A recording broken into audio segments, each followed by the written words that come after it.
Hey there, welcome to the presentation of my Data Warehousing and Business Intelligence ETL Project 2 presentation for National College of Ireland IFSC campus as part of my Level 9 PG Diploma in Data Analytics course. My student credentials are given on the left. This is a data warehousing implementation applied to the ethnic restaurant and takeaway sector. The main task of this project is to be able to architect, populate, and explore a data warehouse for the purposes of business intelligence. We must be able to demonstrate a working knowledge of the extraction, transformation, and loading process, or ETL as it is popularly called. We must also be able to use three types of data: structured, semi structured, and unstructured, such as from social media feeds like Twitter. This project must accomplish the following two tasks. We must assume the role as a data warehousing and business intelligence expert and build a prototype data warehouse to convince management to invest in a fully fledged data warehouse. We must also prepare three or more appropriate case studies that can be used to convince management of the usefulness or utility of a data warehouse solution, basically convince management to buy into the notion of investing into a data warehouse. An important consideration for a data warehouse is that we must consider the return on investment, or the ROI. Since data warehousing projects involve a high investment, the end has to justify the means. That is, the return on the investment must prove that the gains from investing in a data warehouse justify that investment by way of enhanced profitability and better processes. Data warehouses are reported to fail 50% of the times, according to studies, if they are poorly planned or badly executed. In the initial part of my project, I have discussed a few things about how a data warehouse works, what are the factors to its success, as you can see from my report, and I have then created this little diagram which explains pictorially the whole process of ETL. As you can see, this is a step-by-step diagram from bottom up. It starts from the stage of extracting the data to administrating and running the data into the warehouse to creation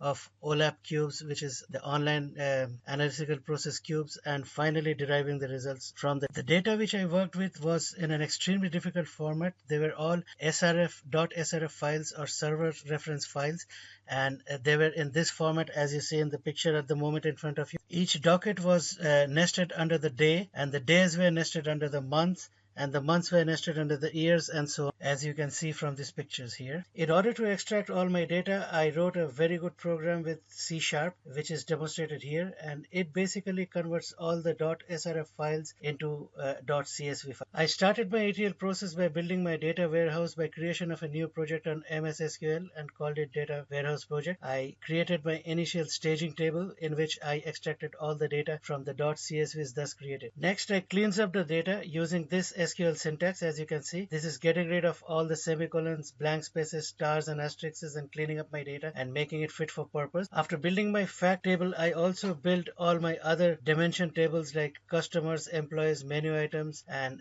extracted the data and broke them down from the staging table. Here you can see my architecture is already falling in place. It's beginning to gain some shape, and then I opened the Visual Studio and created a project for the ETL process and named it DWETL. I blanked out all the data from the tables first to clean it up in order to be able to put sensible data into it. I also used RStudio to get some Twitter feeds and do a sentimental analysis based on an online program which basically analyzes Excel sheets, and this is the result for that. After passing the data from all the discrete sources and so on, I was able to eventually do the multicasting and load all the data from the staging table, and this is what it shows it. And finally, merge all the data into the OLADB destination, and using the above SQL command, I extracted all the data from the various dimension tables and sentimental tables and stored it in my fact table. This effectively concluded my initial ETL process, in which I have parsed the data, corrected and enhanced it, standardized it, matched the records,